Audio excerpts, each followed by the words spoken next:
My son threw me out into the street, in front of 15 neighbors screaming, "You are a parasite. You are worthless." I walked out with one suitcase and absolute silence.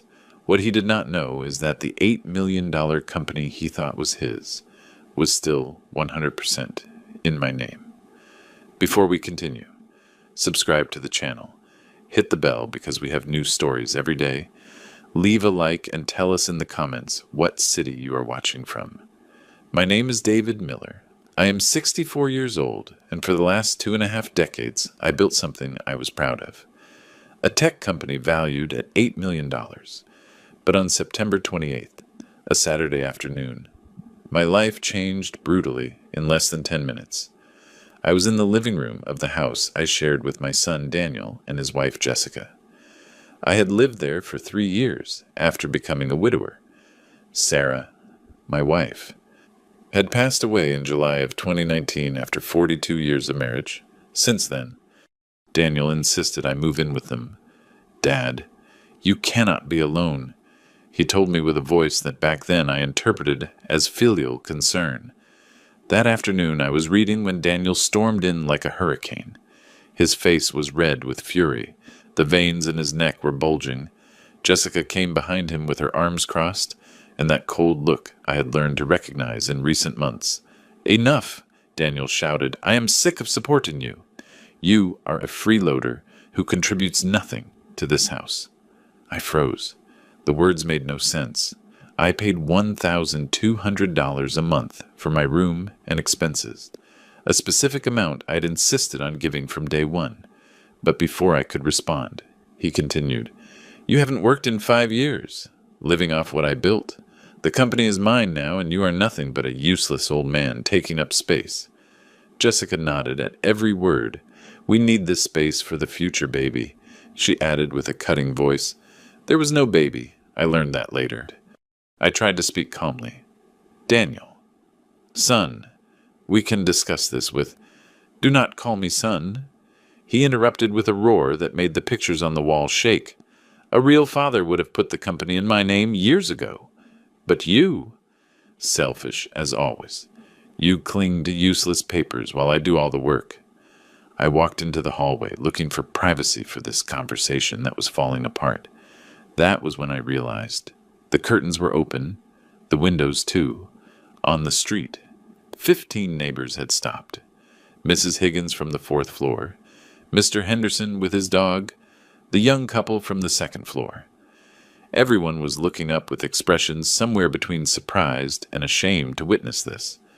Daniel followed me to the foyer. "I want you gone right now. Pack your things and get out." "Daniel, please, let's talk in private." I tried once more, being conscious of the involuntary audience. "Private why? So you can keep manipulating me like you did my whole life?" His voice reached a volume that resonated through the entire building. "Everyone needs to know what kind of man you are. A stingy old man who never gave me what I deserved." Jessica appeared with my suitcase already packed. That hit me harder than the words. They had planned this. The suitcase contained barely some clothes and basic items. Nothing else. "This is your suitcase," she said, dropping it at my feet. "We are donating the rest. You do not need anything else."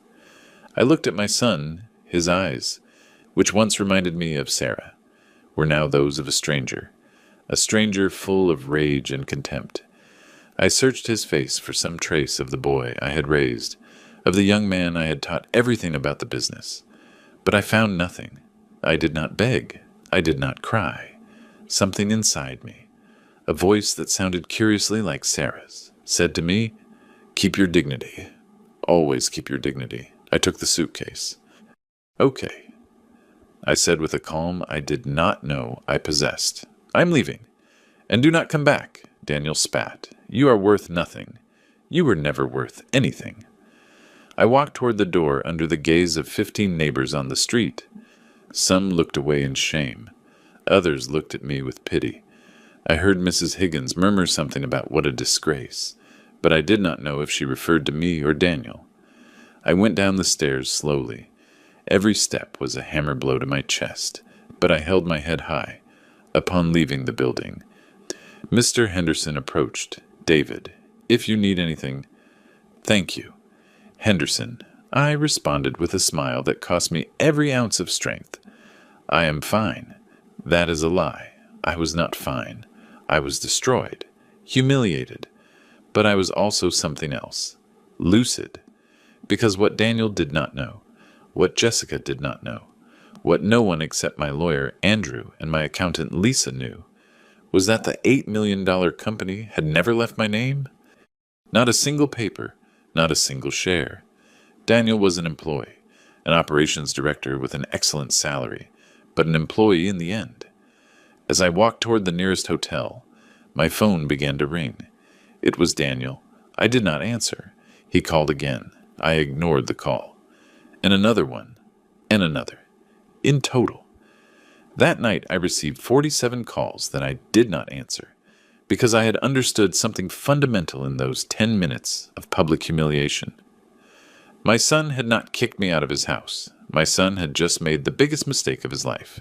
And I, the useless old man, had something in that suitcase more valuable than clothes: the original ownership documents of the company, copies of contracts, and the phone number of 3 German investors who had been wanting to buy my technology for 6 months. 48 hours.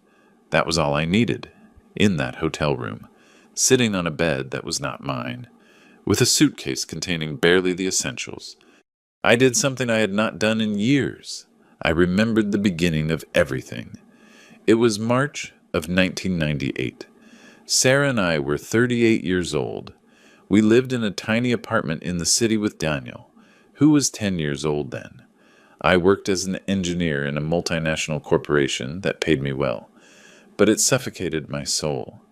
Every day was identical to the previous one. Office, mediocre boss, rejected ideas, wasted potential. One night, Sarah found me drawing diagrams on the dining table. It was 2 a.m. "What are you doing?" she asked with that sweetness that characterized her. "Designing software that will revolutionize inventory management for small businesses," I replied without looking up. "No one is doing it right. All the systems are expensive, complicated, inaccessible." Sarah observed the papers for long minutes. Then she said something that would change our lives. "Quit tomorrow. Let's try it." "Sarah, we have a son, a mortgage, bills. We have $5,000 in savings. You have talent that is being wasted, and I can work double shifts at the hospital while you build this." She was a nurse at City General Hospital. "I trust you."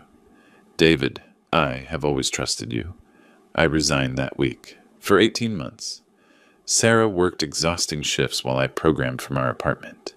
Daniel learned to cook pasta because Mom arrived exhausted and Dad was in front of the computer until dawn. Those were hard times. But honest? The first client arrived in September of 1999, a hardware store in the suburbs. They paid $1,200 for the software. I cried when I received that check. Sarah framed it. "It is the first of many," she said. She was right. By 2001, we already had 27 clients. In 2003, 140. In 2005, we opened a real office with 3 employees. By 2010, we were 50 people with a presence all over the state. Sarah left the hospital in 2006. Not because I asked her to, but because she wanted to be in the company. She took charge of administration, human resources, organizational culture. She was the heart while I was the brain. Daniel grew up seeing his parents build something from zero, seeing sacrifice transformed into achievement, or so I thought, in 2015.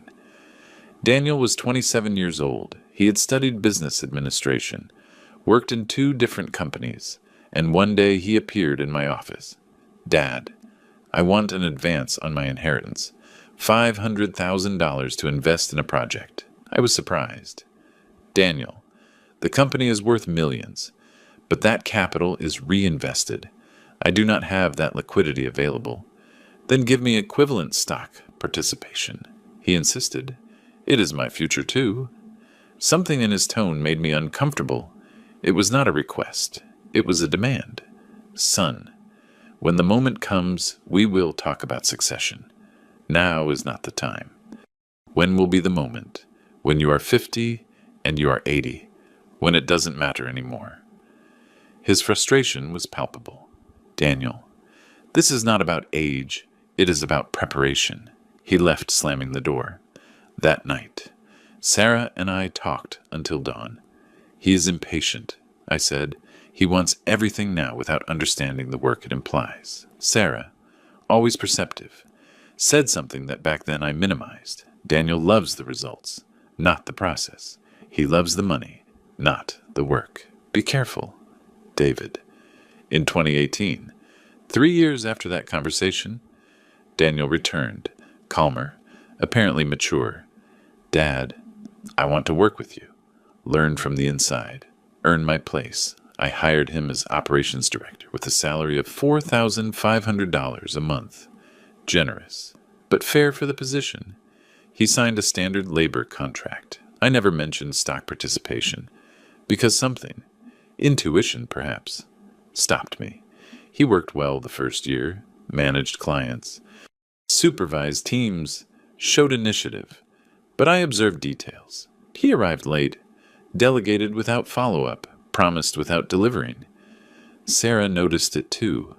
July of 2019, the month that shattered my world. Sarah fell ill suddenly, aggressive pancreatic cancer. 3 weeks from diagnosis to the end. 3 weeks where time stopped and accelerated simultaneously. The last day, at the hospital, Sarah asked everyone to leave, just the two of us. She handed me a yellow envelope sealed with adhesive tape. Open it if Daniel ever betrays you, she whispered with effort. Sarah? What are you saying? He is our son. He is my son too. That is why I know what I'm saying. Her eyes, fading but lucid, held my gaze. Promise me you will protect what we built together. Do not let anyone, not even him, destroy our legacy, I promise you. And promise me something else. If the moment comes, live for yourself. Start over. Do not stay trapped in guilt or misunderstood loyalty. I cried like a child. How am I going to live without you? Living. David, simply living. She smiled weakly. You were the love of my life. Now be the love of yours. She died that night with my hand in hers. I kept the envelope without opening it. For 5 years it was in my safe, forgotten under documents and contracts, until that September 28th of 2024, when in the hotel room, rummaging through my suitcase, I found that yellow envelope I had brought by pure instinct. I opened it with trembling hands. Inside were 12 pages written with Sarah's careful handwriting. The first sentence froze me. David, if you are reading this. Daniel showed his true face. I am so sorry. My love. The following pages detailed observations she had made in silence. Conversations where Daniel spoke of accelerating the inheritance. Disparaging comments about my age. Plans with Jessica, whom she met months before he introduced her to us. Sarah had investigated discreetly and discovered intentions that I, blinded by paternal love, did not want to see. The last page said, You did not transfer shares because your instinct protected you. Trust that instinct now. Protect what is ours. And when everything ends, please, live. Find joy again. You deserve it. I closed the envelope while tears fell on the pages. Sarah had known. 5 years before, she already knew. My phone vibrated. Daniel again. Call number 72 since the expulsion. I did not answer, because I had just understood that Sarah had given me more than a warning. She had given me permission to do what was necessary, and I would do it. The early morning of September the 29th, with Sarah's letter still trembling in my hands, I made a decision that would change everything. I needed to know exactly what had been happening in my own company, while I, naive, trusted, blindly. I called Lisa, my accountant. It was 6 in the morning, but she answered on the second ring. Lisa had been our accountant since 2010, 14 years of impeccable loyalty. If there were suspicious movements, she would have detected them. David, thank God you called. I've been trying to contact you since yesterday. Her voice sounded tense, almost terrified. I need to see you urgently. I cannot speak on the phone. We met at a coffee shop far from the office. Lisa arrived with a bulging folder and deep circles under her eyes. She sat in front of me, and the first thing she said was, "Forgive me for not informing you sooner. Daniel threatened to fire me if you found out." She opened the folder. Inside were bank statements, transfers, corporate documents I had never seen. My stomach contracted. In March of this year, Daniel and Jessica registered a parallel company, Tech Vega Solutions. Vega is Jessica's maiden name. Lisa pointed to the articles of incorporation. Initially, I thought it was a personal project. But then I noticed the transfers. What transfers? Our clients started appearing on Tech Vega invoices. Small amounts at first. External consulting services that never went through our official books. In 6 months, $300,000 diverted. Her finger traced an endless list of transactions. Daniel used his position as operations director to offer special discounts if clients also hired Tech Vega services. He split the invoices to make it look legitimate. $300,000. 6 months. 50,000 monthly stolen systematically. There is more, Lisa continued with a broken voice. I found deleted emails on the server. I recovered them because I do automatic backups that Daniel does not know about. She took out printed sheets. Read this. The first email was from Jessica to Daniel, dated August 5th. I already contacted Dr. Evans. He says that with 2 medical certificates, we can start the incapacitation process. Your father is 64 years old, recent widower, evident social isolation. The profile fits. My blood froze. The second email, from Daniel to Jessica. August 14th. We need to act fast. The old man is reviewing too many documents lately. If he discovers Tech Vega before getting the power of attorney, we lose everything. I propose mandatory vacation in October. We take him to that clinic upstate that you mentioned. A week there and we will have the necessary certificates. Clinic, certificates, legal incapacitation. They had planned to falsely commit me to declare me incompetent and steal the company through forged documents. Keep reading, Lisa whispered. Third email. Jessica to Daniel. September 3rd. Dr. Evans confirmed that with power of attorney, we could transfer corporate assets without raising immediate suspicions. He calculates 3 months, until external auditors detect irregularities. By then, we will have liquidated the main assets and will be legally protected. Fourth email. Daniel to unknown partner. September 18th. 10 more days and the problem will be resolved. My father will sign whatever is necessary, or we will do it through judicial means. The company will finally be mine. 10 days before kicking me out. Lisa, why didn't you tell me anything sooner? My voice came out hoarse, barely audible. She had tears in her eyes. Daniel discovered me reviewing files 3 weeks ago. He told me that, if you found out, he would invent that I was an accomplice to the embezzlement, that he would destroy me professionally. I have 2 daughters in college. David, he terrified me. She sobbed. But when I found out yesterday that they had kicked you out of your own house, I knew I had to risk it. I'm so sorry. I put my hand on hers. You did well to wait for the right moment. Now I need you to help me with something else. Anything. I need certified copies of every document, every transfer, every email, and I need you to contact our lawyer, Andrew. Without Daniel knowing, Lisa nodded and took out a USB drive. It is all here. Duplicates in 3 secure locations, and Andrew is waiting for your call. I contacted him last night. Smart, loyal, exactly what I needed.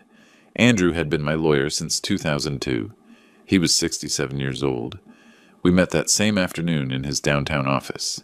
He reviewed the documents for 2 hours without saying a word. Finally, he took off his glasses and looked at me with a grave expression. David, this is corporate fraud. embezzlement of funds, and conspiracy to commit procedural fraud through false incapacitation. Daniel could face up to 8 years in prison. I do not want him to go to prison, I said immediately. He is still my son. I understand, but he is not treating you like a father. He is treating you like an obstacle. Andrew drummed his fingers on the desk. What do you want to do? Sell. Fast. Before he attempts something more desperate. Andrew nodded slowly. You have potential buyers. Those Germans you mentioned have been sending proposals for months. The Germans, a technology group from Munich, specifically interested in my proprietary management software. They had offered $7.5 million in June. Daniel had rejected the offer without consulting me, telling them the owner was not interested. Contact them today, I ordered. Tell them the real owner is very interested, and Daniel will discover what he lost when it is too late. That night, in the hotel, my phone exploded. 134 calls from Daniel in total since the expulsion. Desperate messages. Dad, we need to talk. It was a misunderstanding. Jessica pressured me. Please, answer. I ignored every single one, because I had understood something fundamental. My silence was my most powerful weapon. Every hour without a response was an hour where Daniel lost control, where his panic grew, where his plans crumbled. Andrew sent me a message at midnight. Germans available for video call tomorrow at 10 a.m. They are very interested, I replied. Perfect. Close the sale in 48 hours. I closed my eyes, but I could not sleep. The betrayal hurt like a rusty knife, but the pain was transforming into something more useful. Cold and calculated determination. Daniel had underestimated the old parasite. Fatal error. The video call with the Germans began at 10 sharp on September 30th. From Andrew's office, facing the screen, 3 faces appeared. Klaus Hoffman, Director of Acquisitions, Petra Bergman, Financial Analyst, and Thomas Weiss, Technical Director. Klaus spoke first in impeccable English. Mr. Miller, we were pleasantly surprised by your call. We thought you had rejected our proposal permanently. My son rejected it without consulting me, I responded firmly. I am the only registered owner of the company. He was an employee with limited authority who overstepped. I saw them exchange looks. Petra took notes quickly. This worried them, as was logical. I understand, Klaus said cautiously. Could you explain the current situation? Andrew intervened. Showing documentation, original deeds since 1998, updated mercantile certificates, minutes stating there was never a stock transfer. Everything legal, everything clean, everything indisputable. Daniel Miller worked as operations director with a standard labor contract since 2018. Andrew explained. No corporate participation, no power of attorney. The company belongs 100% to Mr. David Miller. Thomas, the technician, changed the subject. Mr. Miller, your management software is exceptional, but we need guarantees that the proprietary technology is protected and legally transferable. Here I shined.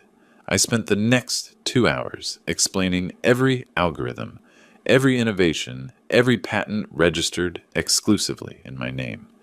I showed development documentation since 2001. Technical evolution, source code with my author credentials. I had created that system with my own hands during thousands of hours in front of the computer. Did your son participate in technical development? Thomas asked. Absolutely not. Daniel manages clients and operations. He does not program. He does not design. He does not innovate. The technology is completely mine.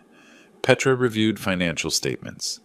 We see solid revenue, stable portfolio, healthy margins, but we detect recent irregularities in secondary accounts, embezzlement that we are documenting legally. I admitted without beating around the bush. My son diverted approximately $300,000 to a parallel company. We have complete proof and legal process starting. That amount will be recovered or deducted from the final price. The The brutal honesty threw them off, but also generated trust. I was not hiding anything. Klaus leaned back in his chair. Mr. Miller, your transparency is refreshing. Our original offer was $7.5 million. Given the current circumstances and possible legal complications, we maintain that figure. Andrew looked at me, awaiting my answer. I breathed deeply. This was the moment. Gentlemen, I understand your conservative position, but allow me to reframe the situation. First, the legal complications are with a dishonest employee, not with the corporate structure you will acquire.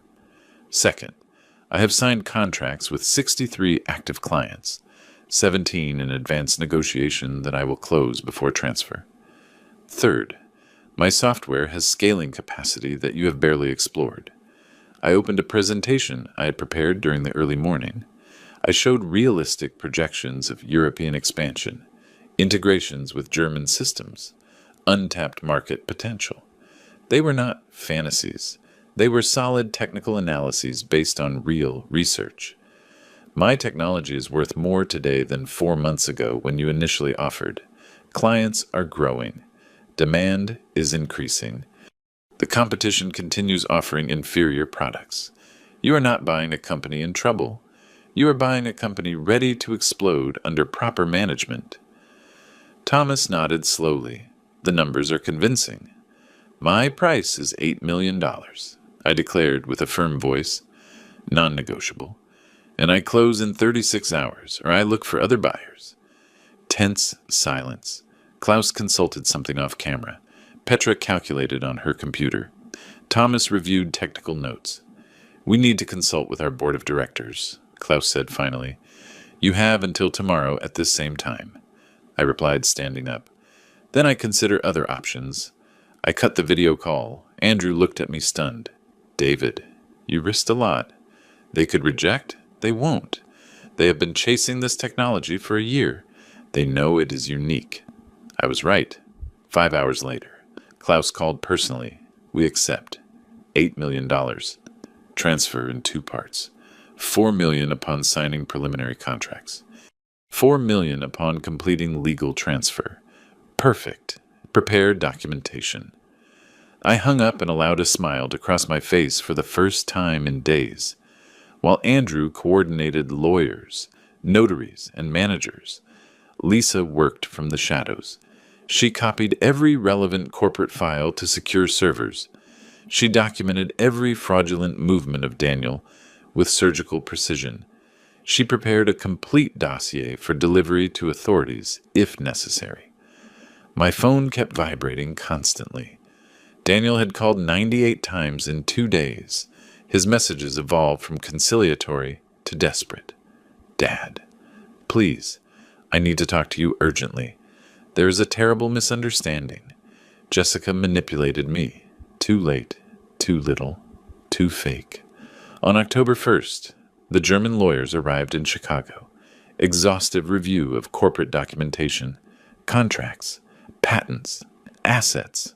Everything was impeccable because I always kept meticulous records. Lisa provided them access to complete accounting systems. Where's the operations director? One of the German lawyers asked. Fired for embezzlement of funds, Andrew replied dryly. Here is the termination letter with just cause. Effective since yesterday. I had legally fired Daniel without him knowing yet. Technically, he was still trying to enter offices where he no longer had authorization. Security had orders not to allow him access. The final negotiation occurred on October 22nd of 2024. Boardroom in a neutral law firm, notary present, certified translators. I signed 23 different documents. Every signature was liberation. Every rubric was justice. Bank transfer of $4 million, confirmed at 5:40 p.m. The remaining $4 million would arrive after completing registration transfers in 30 days. I shook hands with Klaus. Take good care of the company, I said sincerely. It has 26 years of my life inside. We will, he promised. And, Mr. Miller, I admire your courage. Not many men rebuild at your age. It is never too late to defend what is yours. I left the building with Andrew. The October sun shone warmly. I breathed deeply, feeling weight disappear from my shoulders. Now what Andrew asked.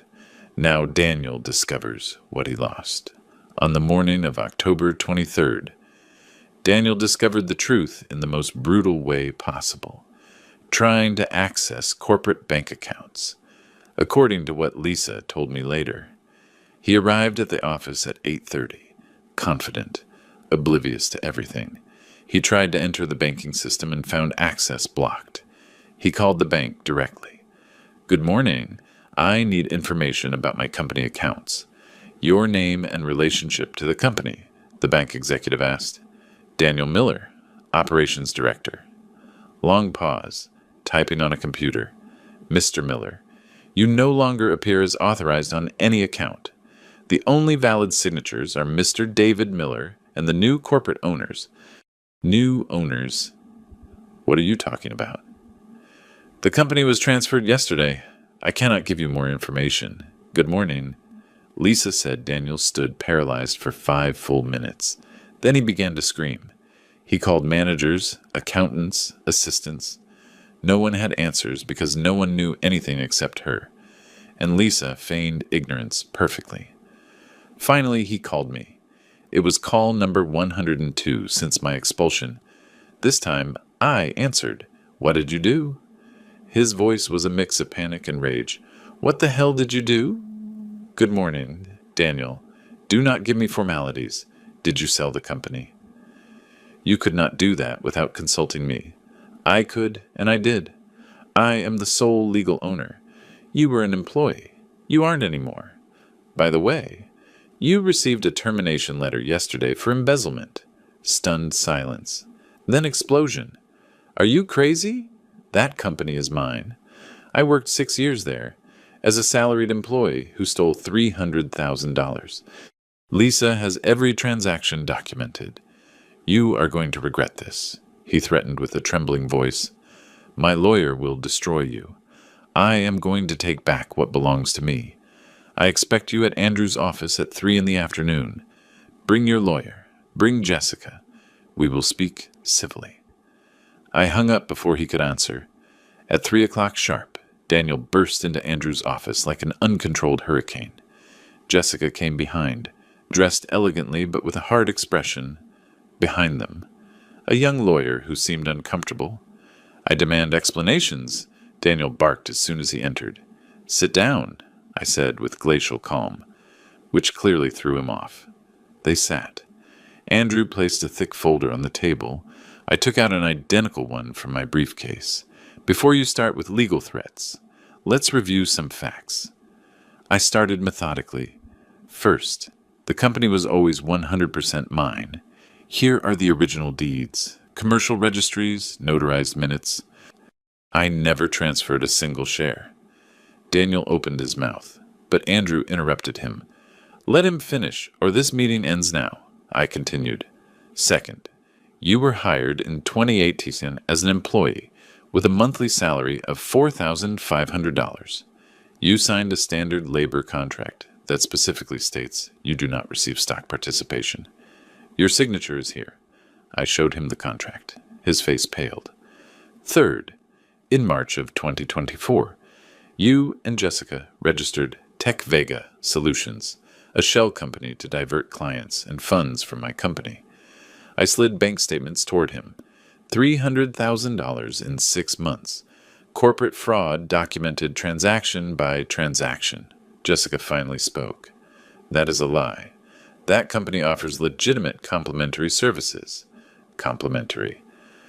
Andrew smiled coldly. "Here are emails where Daniel offers discounts to clients if they hire Tech Vega simultaneously.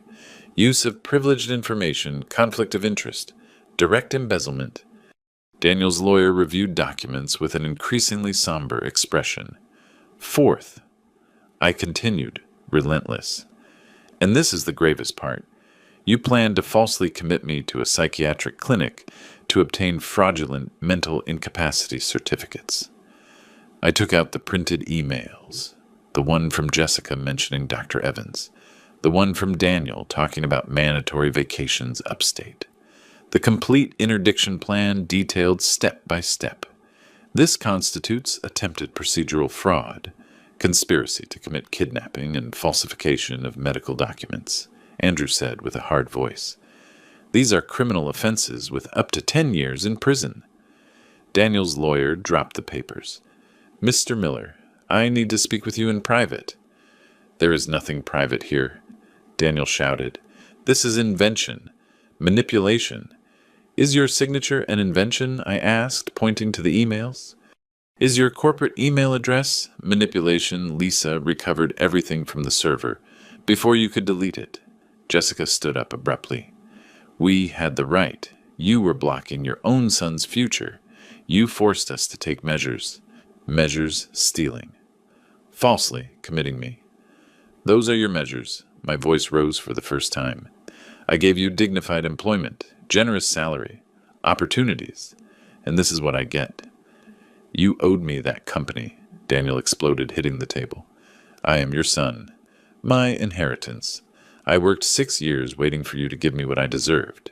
You deserved respect, not automatic ownership. And you lost both when you decided to betray me, his lawyer interrupted. Gentlemen, I need to consult with my client. This case has complications that were not revealed to me initially. Consult whatever you want, Andrew said, but know this. We have a complaint prepared for the district attorney for corporate fraud. If Mr. Daniel initiates any legal process against Mr. David, we file criminal charges immediately. It is his choice. The lawyer paled. Daniel looked like a cornered animal, looking frantically between the documents. His lawyer, Jessica, and me. You have one option, I said finally. You accept the firing. You abandon any claim on the sold company, and I do not press criminal charges. The $300,000 I will consider a business loss. You start from zero, but free, and if I refuse prison, Jessica too. Dr. Evans will be investigated. Tech Vega will be audited exhaustively. Everything will come to public light. Your professional reputation destroyed forever. Long silence. Jessica looked at Daniel with a calculating expression, evaluating options. The lawyer spoke. Mr. Miller, my legal advice is to accept. You have no viable case. The documents are irrefutable. He is my father. Daniel shouted with pathetic desperation. He cannot do this to me. You stopped being my son when you screamed that I was worth nothing in front of 15 neighbors.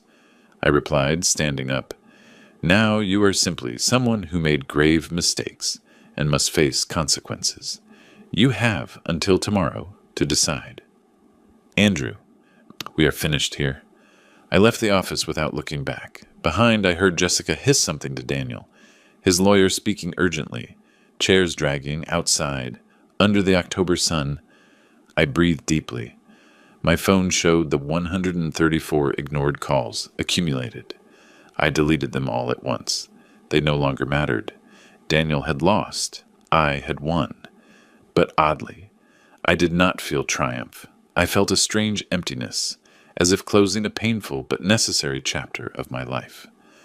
Tomorrow another chapter would begin, one where Daniel did not exist, one where David Miller lived for himself finally. Daniel did not accept the offer. His wounded pride prevented him from seeing reality. 2 days later, on October 25th, the 20th, his new lawyer filed a lawsuit demanding recognition of early inheritance rights and compensation for unpaid work, equivalent to 50% of the sale value. Andrew called me that afternoon. They filed the lawsuit. It is legally ridiculous, but we will have to defend it in court. Perfect. I responded with a calm that surprised him. Let justice do its job. The first hearing was scheduled for November 15th at the Commercial Court No. 3 in Chicago. I arrived early with Andrew, carrying 3 folders full of documentation. Daniel and Jessica arrived 15 minutes late, accompanied by their lawyer, who seemed even more uncomfortable than in our previous meeting. The judge, Judge Franklin, a man of about 50 with a serious expression, briefly reviewed the preliminary documents before starting. Mr. Daniel Miller, you claim rights over a company sold by your father. Explain the legal grounds for your lawsuit. Daniel's lawyer stood up. Your Honor, my client worked 6 years in the family business with a verbal promise to inherit the company. He dedicated his professional life to that project with the understanding that he would be the natural successor. Do you have contracts, minutes, documents that back up that verbal promise? The judge asked. Not in writing.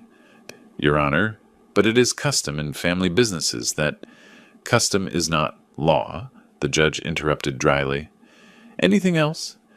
My client never received a fair salary for his work. His compensation was symbolic compared to the real value of his contributions.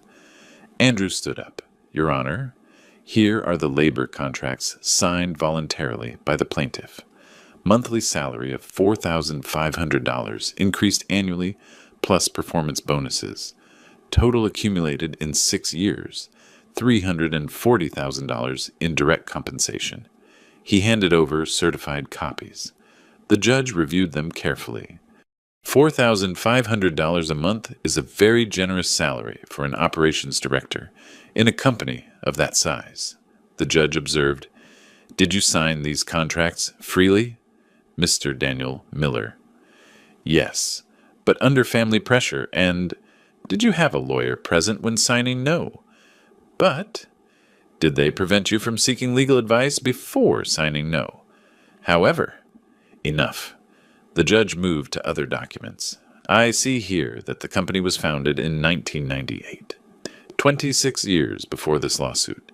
Did the plaintiff participate in the founding? My client was 10 years old at that time, his lawyer admitted. Did he contribute initial capital? Did he develop the proprietary technology? Does he appear as a co-founder in any commercial registry? No, Your Honor. But as a son, he has rights. Inheritance is claimed after the owner passes away, not while he lives, and certainly not over assets that the owner legitimately sold. The judge looked directly at Daniel. Mr. Miller, do you have proof that your father was legally incapacitated at the moment of selling the company? Daniel hesitated. Jessica whispered something to him. Finally, he responded. I believe he was under undue influence from his lawyer. Medical proofs of mental incapacity, psychiatric certificates, testimonies from health professionals. No, but his age and emotional state. 64 years is not a legal disability. The judge cut him off. Anything else? Andrew seized the moment. Your Honor, I have evidence that the plaintiff committed corporate fraud during his employment. He presented Lisa's dossier, transfers to Tech Vega, compromising emails, falsified invoices. The judge reviewed page after page with an increasingly furrowed brow. This is very serious. Diversion of corporate funds to a personal company. $300,000 in 6 months. Your Honor, everything documented. Daniel's lawyer paled. Your Honor, those transactions were accounting misunderstandings that— Here are explicit emails deliberately splitting invoices to hide the real origin of the services. The judge pointed out, reading one aloud. This is not a misunderstanding. It is systematic fraud. Then he found the emails about the interdiction plan. His expression changed from serious to outraged. You plan to falsely commit the defendant to obtain control through fraudulent medical certificates? Absolute silence in the room. Jessica looked at the floor. Daniel was livid. Your Honor, those emails are taken out of context. The lawyer tried weakly. The context is perfectly clear. The judge closed the folder abruptly. This lawsuit completely lacks legal basis. Furthermore, the evidence presented suggests that the plaintiff committed serious crimes during his employment. I reject the lawsuit entirely. Legal costs to be paid by the plaintiff. He banged the gavel. Hearing concluded. And Mr. Daniel Miller, consider yourself lucky that your father has not filed criminal charges. Many would. We left the court under the bright November sun. Daniel stayed inside with his lawyer, probably receiving an astronomical bill for a lost cause. Well done, Andrew said, shaking my hand. It was justice. Not revenge, I replied. There's a difference. That afternoon, I received a call from the German bank. The remaining $4 million were deposited. Total, $8 million in my personal account. I sat on a bench in the park looking at the lake. 8 million. 26 years of work condensed into a digital number. I should feel joy, triumph, satisfaction. I felt loneliness. That night, I made a decision that surprised even Andrew. I want to donate $2 million to the Oncology Research Institute in Chicago, in the name of Sarah Miller. David, that is a huge amount. Sarah died of cancer. If that money helps other families not suffer the same, it is a better use than keeping it in the bank. I signed the donation papers on November 20th. The Institute organized a small ceremony. They put up a commemorative plaque, Donation Sarah Miller, in memory of her life dedicated to service and unconditional love. I cried in front of that plaque. First tears since Sarah's funeral 5 years ago, with $6 million remaining. I made a second decision, disappear from Chicago, San Diego. I always loved that coastal city where Sarah and I spent our honeymoon in 1981, where we promised to return someday to live quietly by the sea. On November the 25th, without telling anyone except Andrew and Lisa, I got on a train with 2 suitcases. This time I was not fleeing. This time I was choosing. Chicago remained behind with its painful memories, its sold company, its lost son. Ahead was San Diego, city of perpetual sun and new possibilities. I was 64 years old, $6 million, and for the first time in decades, absolutely no obligation to anyone. Freedom, terrifying and intoxicating simultaneously. San Diego welcomed me with a Pacific breeze and December sun that warmed the skin without burning. I rented an apartment in La Jolla, a quiet coastal neighborhood, far from the tourist noise of downtown. 2 bedrooms, balcony with ocean view, precious silence. The first days I walked aimlessly, beach in the mornings, local market at noon, reading on the balcony in the afternoons. 64 years discovering that I did not know how to be alone without a purpose. The company had been my identity for 26 years. Without it, who was I one afternoon? Walking through Balboa Park, I saw a sign, Pacific Art Academy, painting courses for all levels. Something in my chest stirred. Sarah always insisted that I had wasted talent. When you retire, you will paint, she used to say, caressing my hands. These hands created companies, but they can create beauty too. I never retired. She died before. I entered the academy almost without thinking. Small reception smelling of turpentine and coffee. A woman of about 50-something, brown hair tied back, red-framed glasses, genuine smile. Good afternoon. Welcome. I am Elizabeth Price, director of the academy. David Miller. I am here for the painting course. Previous experience? None. Well, I drew when I was young, 40 years ago. Elizabeth smiled. Perfect. The best time to resume is now. We have a beginners group on Tuesdays and Thursdays, 6 p.m. Are you interested? I signed up immediately. First class. December 3rd. 8 diverse students, a cheerful retiree, a college student, an accountant bored with numbers, a recent divorcee, and me. Elizabeth taught with infinite patience, moving between easels, correcting strokes gently.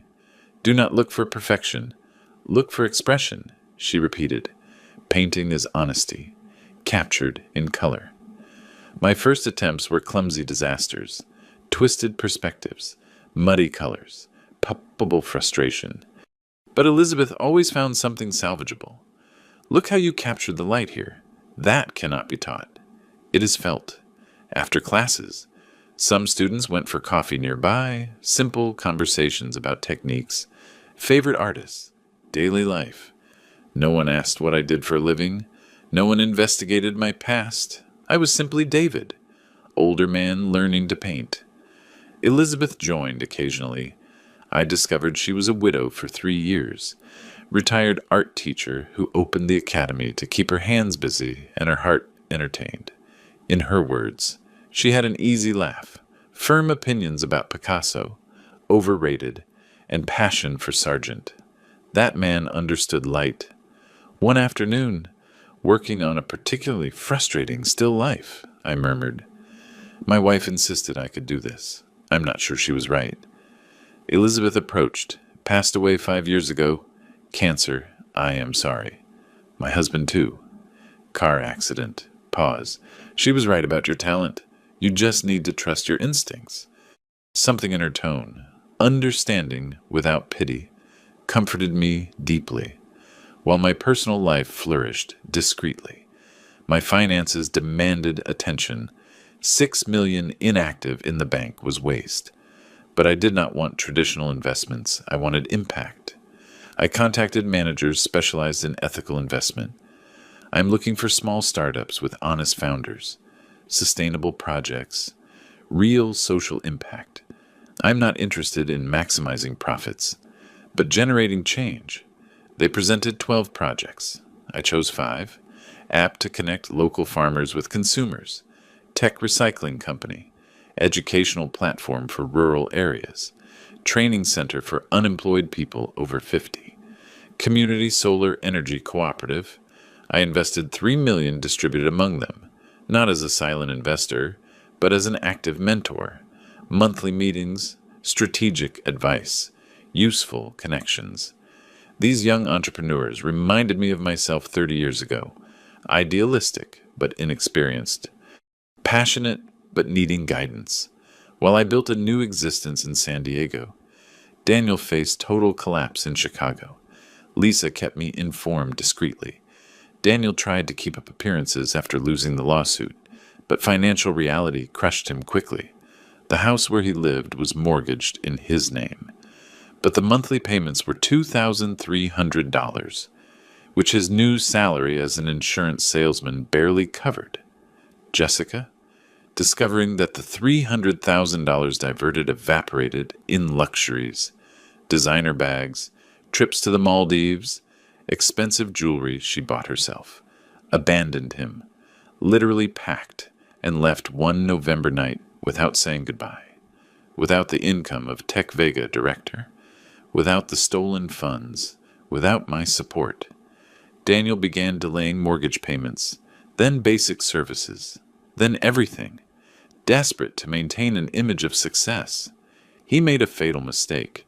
He asked for a loan from informal lenders, $50,000 initially, with weekly interest of 5% compound. The debt grew like financial cancer. By December, he owed $400,000 between loan sharks, banks, credit cards. The bank foreclosed on the mortgage. Daniel was literally on the street, living temporarily with a former college classmate who offered a couch out of pity. Lisa sent me a message. Daniel called the office looking for you. He is desperate. He says he needs to speak urgently. I replied, block his number. There is nothing to discuss. It sounded cruel. Probably it was. But I had learned a painful lesson. Helping someone who does not want to change is prolonging their fall, not avoiding it. On my balcony in San Diego, watching an orange sunset over a calm ocean, I felt something strange, peace mixed with melancholy. Not joy for Daniel's ruin, but acceptance that our paths diverged irreversibly. Elizabeth became more than a teacher, company on coastal walks, deep conversations about loss and reconstruction, comfortable silences drinking coffee while the world kept turning. I never mentioned money. I never bragged about achievements. I was simply David, recent widower, novice painter, man rediscovering how to live. And for the first time in decades, that was enough. One night in mid-December, sitting on my balcony under the stars, I took out Sarah's letter again. I had not reread it completely for months. I had opened it that devastating night at the hotel, but the pain then was too fresh to absorb every word she wrote. Now, with temporal and emotional distance, I needed to understand it completely.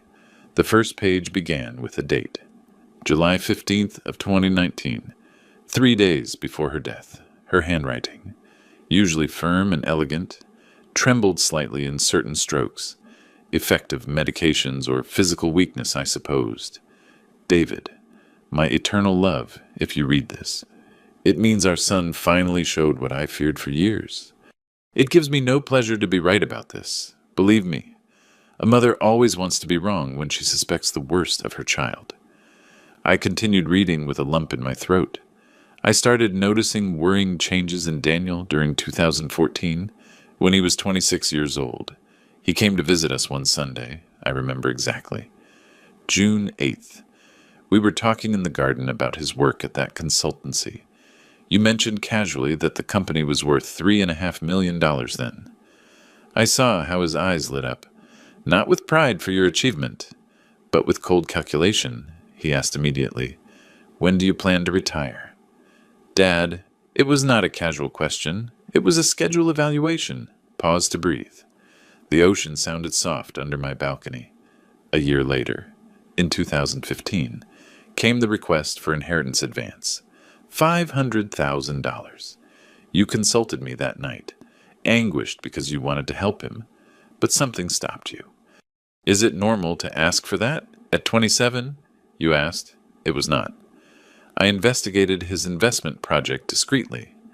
David, it did not exist. I spoke with Mary Lou, his ex-girlfriend back then.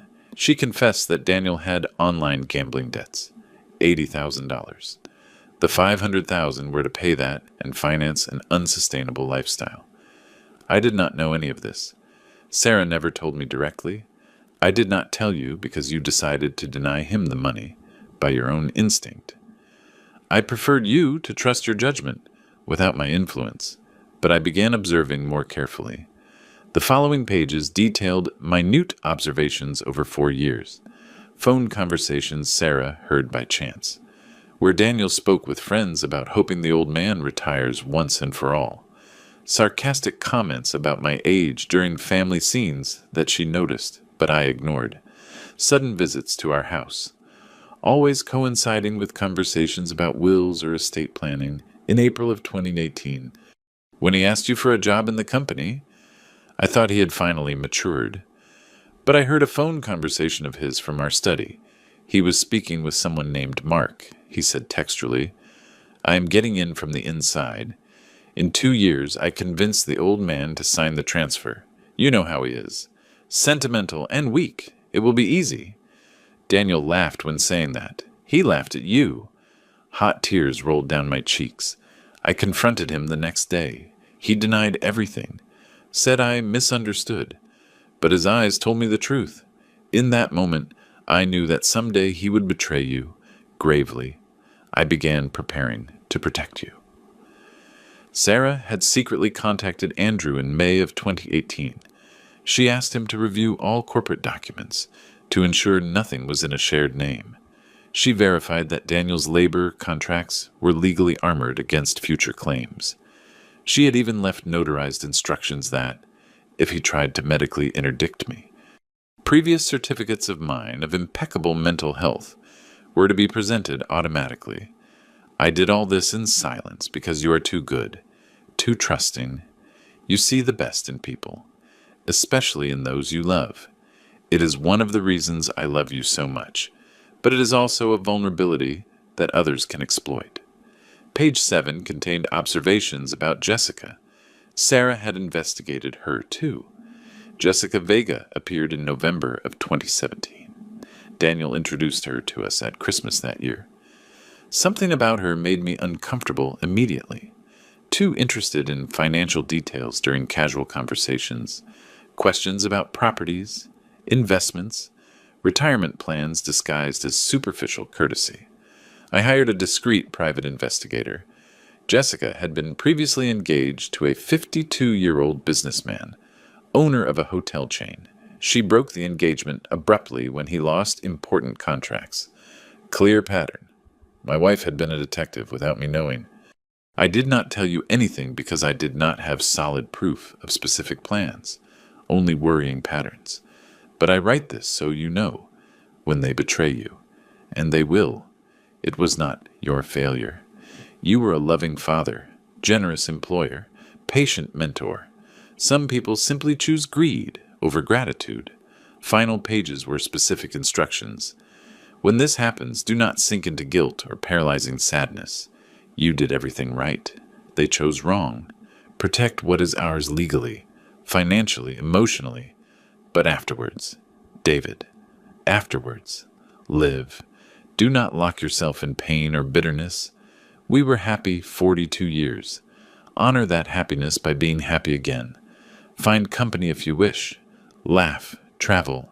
Paint those pictures you always postponed. Go to San Diego as we promised. Fulfill our dreams, even if I am not physically present. I will be in every sunset you admire, every wave you hear, every color you mix on your palette. Last page was simply, I love you eternally. You were, are, and will be the great love of my existence. Now be the great love of yours, Sarah. I folded the letter slowly. The ocean kept sounding. San Diego slept quietly. Elizabeth had invited me tomorrow to an exhibition at the local art museum. My investments in startups showed promising results. I had painting class on Thursday. Sarah was right. She was always right. I was not betraying her memory by being happy. I was honoring her. I kept the letter in a special drawer next to our wedding photograph. I kissed my fingers and touched her smiling face in the image. Thank you. My love, I whispered, I am living. Finally, I am living. February of 2025. Arrived with those mornings where the sun shines, but the air keeps a pleasant winter freshness. I had been in the city for 3 months and felt that every day I discovered a version of myself that had been asleep for decades. That transformation accelerated when I met Michael Owen. It happened in a coffee shop near the pier. I was reading books on watercolor techniques when an older man, 70-something I calculated, approached my table. Do you mind if I share all tables are taken? Go ahead, please. He sat with a black coffee and a financial newspaper. He noticed my book, Painting Fan, Eternal Beginner. I replied, smiling, I started 3 months ago. It is never too late, they say. Totally true. I started practicing photography at 68.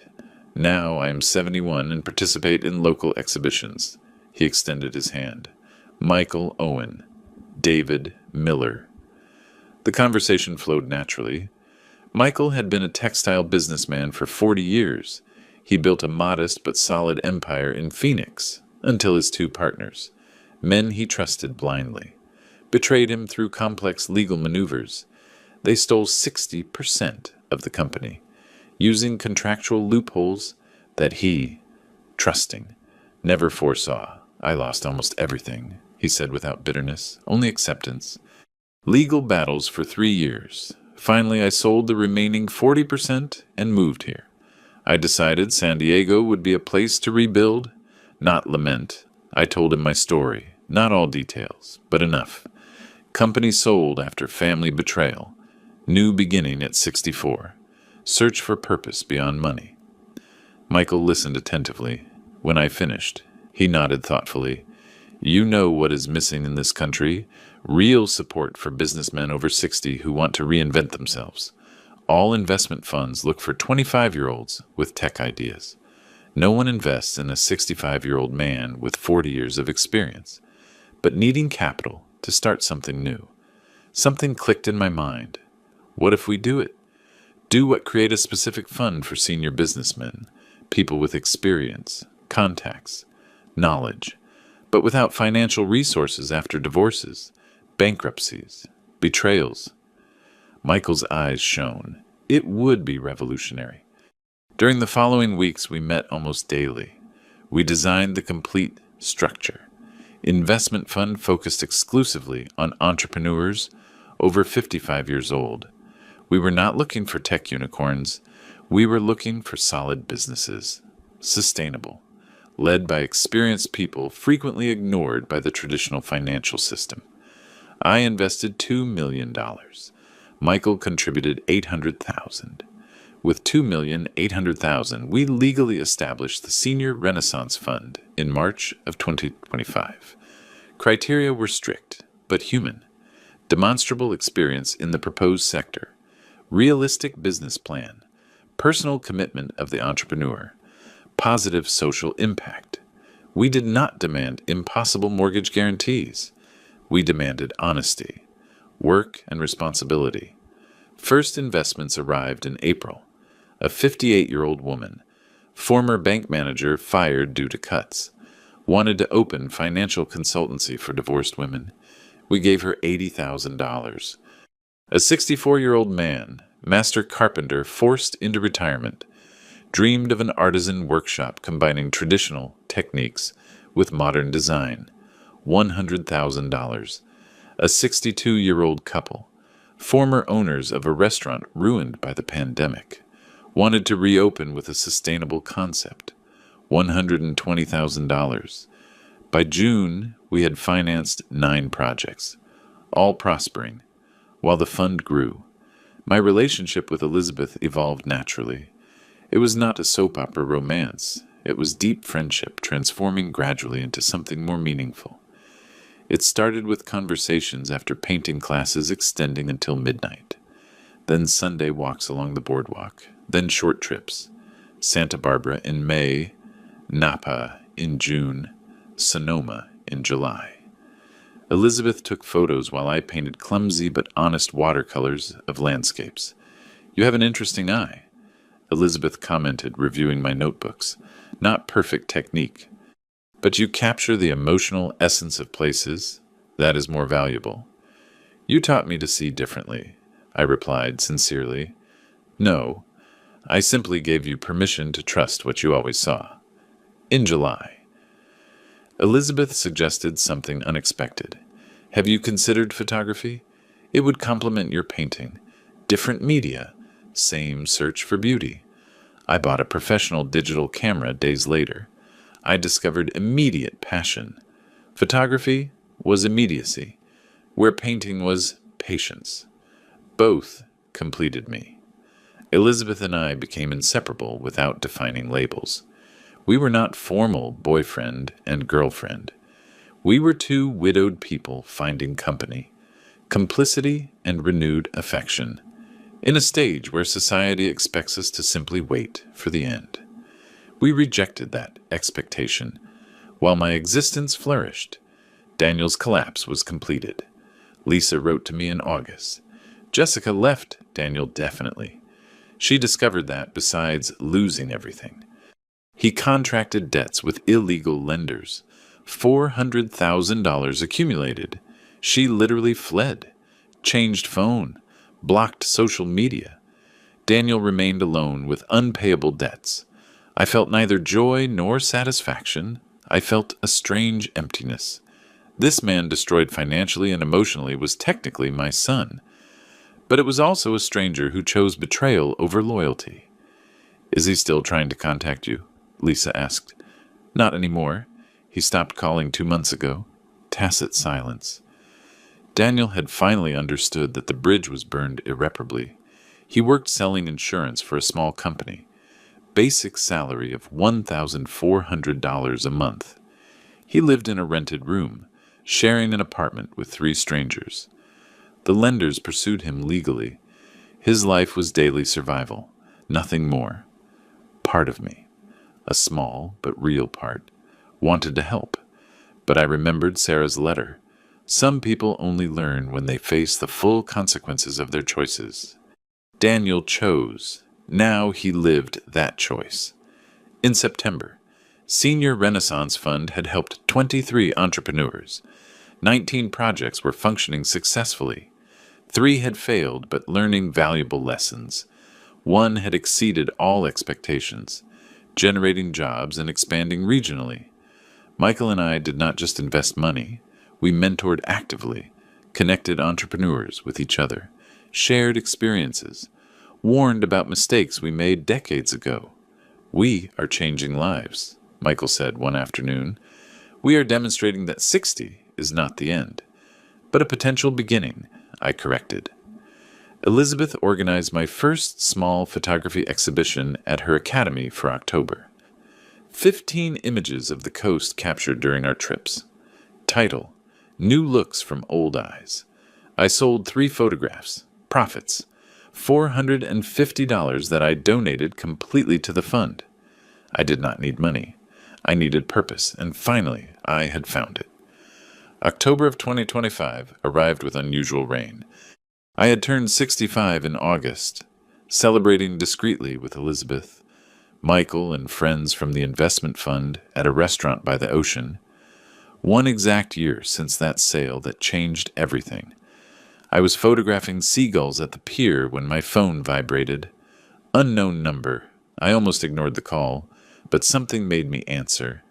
Dad Daniel's broken voice cut through the year of silence like a rusty knife. My stomach contracted. "How did you get this number? Lisa gave it to me. I begged her for weeks." Long pause. "I am in San Diego. I need to see you." "Please." I should have hung up. I should have refused. But morbid curiosity, or perhaps the need to close the cycle permanently, made me agree. Pier coffee shop. 1 hour. I arrived early, choosing an outside table with a view of the harbor. I needed open space for this. Elizabeth had offered to accompany me, but I refused. It is something I must do alone. Daniel appeared exactly at the agreed time. I almost did not recognize him. The man approaching, limping slightly, was a shadow of the arrogant operations director who expelled me 12 months ago.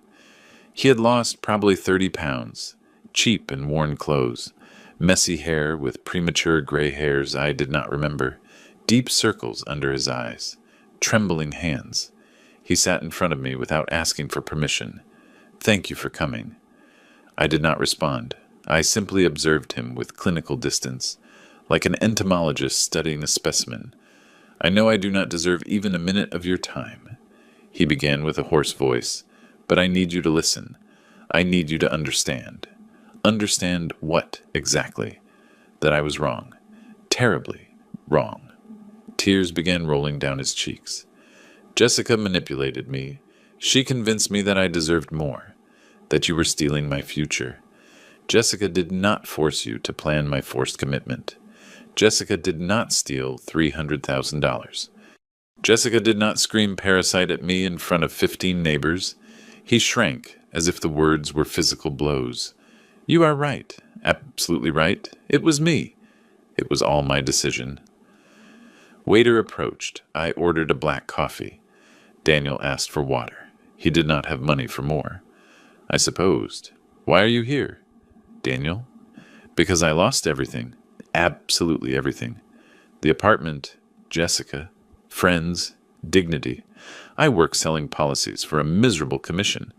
I owe $400,000 to dangerous people who threaten me weekly. I live in a shared room with strangers." He sobbed openly. "And the worst is that I deserve every second of this hell." I drank my coffee slowly. "Did you come asking for financial rescue?" "No."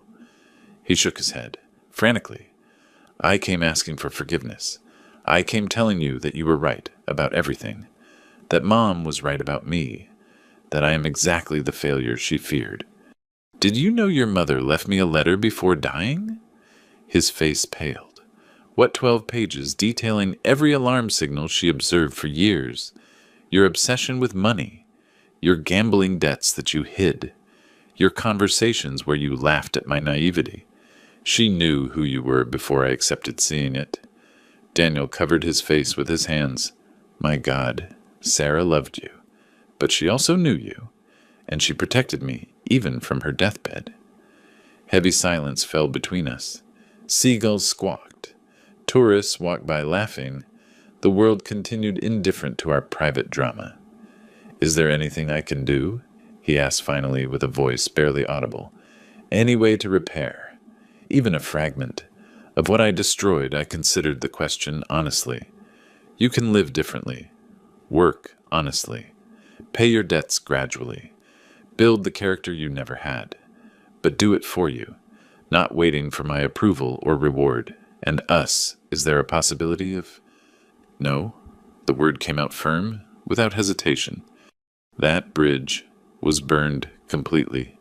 You lit the fire. I cut the remaining ropes.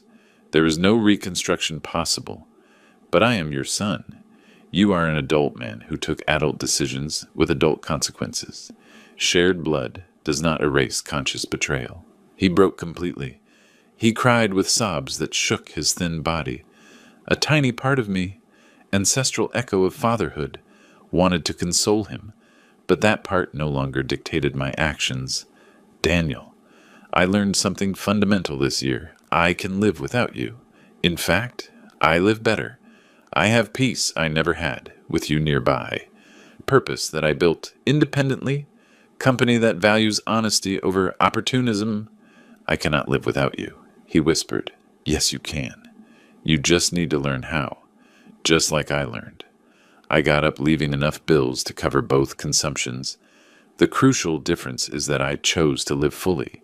You must choose to live honestly. They are different paths that will never cross again, not even occasionally. An annual coffee. Birthday message. Nothing. Complete silence. It is the only gift I can give you. Freedom from my expectations and my disappointment. I walked toward the exit. Daniel called my name. Dad, I stopped, but did not turn around.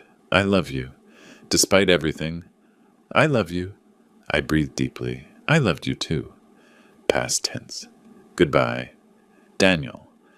I left without looking back. Elizabeth waited for me nearby, respecting distance but present. She hugged me without words. I cried on her shoulder for long minutes. Did you do the right thing? She asked softly. I did what was necessary. That night, on my balcony, under bright stars, I felt the final weight vanish. Daniel was a past closed definitively. Ahead was a future built with my own hands, decisions and merits. 65 years old, widower, without a son, but surrounded by genuine friends, meaningful projects, renewed love. It was not the ending I imagined. It was better. December of 2025.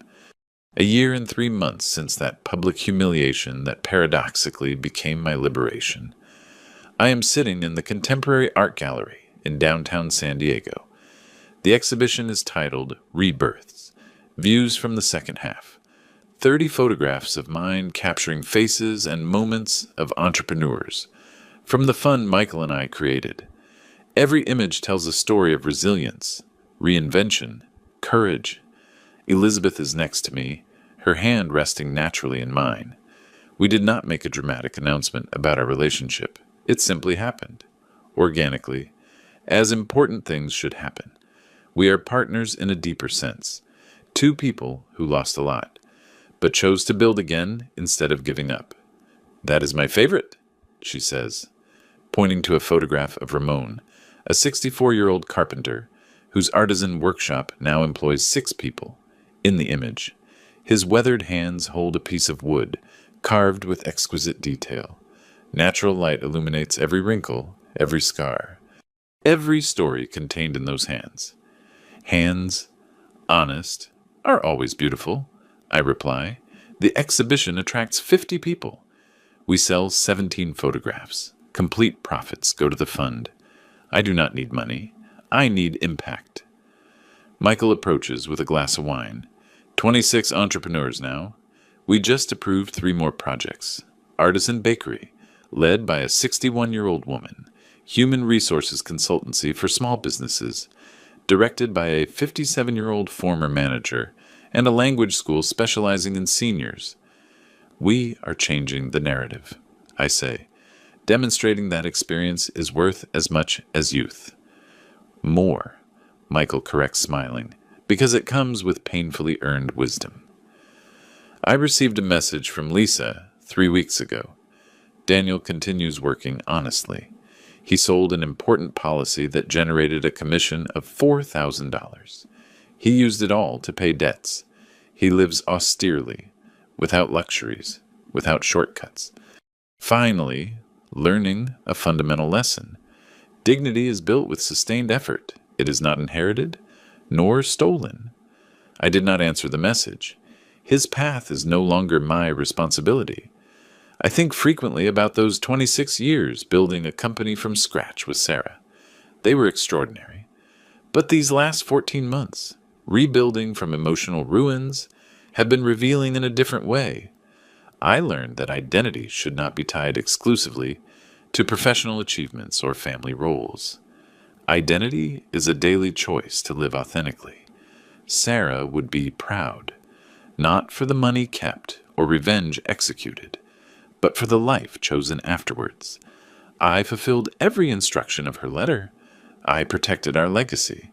I settled in San Diego. I painted. I photographed. I found genuine company. I lived fully. Elizabeth is organizing a trip to Portugal for January. 2 weeks traveling the coast, photographing, painting, existing without an agenda beyond enjoying the present. At 65, I finally understand the concept of true vacation. The investment fund thrives beyond initial expectations. Several entrepreneurs we financed now mentor others, creating a self-sufficient support network. Michael and I plan to expand the model to other cities. Seattle expressed interest in replicating the concept. We are not millionaire saviors. We are men who understood that financial capital without human capital is sterile. We invest both, money and experience, resources and respect. Someone asks me during the exhibition, "What advice would you give to older people facing betrayals or devastating losses?" I think carefully before answering. First, pain is valid, but it should not be permanent. Feel it completely, then choose to move forward. Second, age is not a limitation but an advantage. You have perspective that young people do not possess yet. Use it. Third, rebuilding does not mean recovering what was lost, but creating something new and potentially better. Fourth, surround yourselves with people who value character over convenience. And fifth, never, ever allow the betrayal of others to define your worth. You determine your own value through daily actions. Spontaneous applause. Elizabeth squeezes my hand. That night, on the balcony that became a personal sanctuary, I look at the stars shining indifferent to human dramas. I think of Daniel in Chicago, probably in a narrow room, fighting with debts and regrets. A tiny part of me still hurts for him, but that part no longer governs decisions. I chose life over misunderstood loyalty. I chose dignity over family guilt. I chose future over past. Phone vibrates. Message from Ramon, the carpenter, Mr. Miller. They just commissioned me furniture for a complete hotel. Contract of $80,000. Without your initial help, I would be begging for a job that no one gives to men my age. Thank you for believing, I reply. I did not give you anything you did not already have. I only recognized your potential. Elizabeth comes out to the balcony with 2 glasses of wine. We toast in silence, looking at the illuminated city below us. Happy, she asks simply. Completely. And it is true. Not naive happiness, ignoring past pain. Mature happiness that integrates losses, betrayals, disappointments into a broader narrative of resilience and renewal. 65 years old, widower, father without a son, businessman without a company. Also, active mentor, emerging photographer, enthusiastic painter, loving partner, social investor, man living exactly as he wishes. Daniel taught me a crucial lesson. Shared blood does not guarantee loyalty. Painful but liberating experience. Sarah taught me another. True love transcends physical death when it is honored through a life well lived.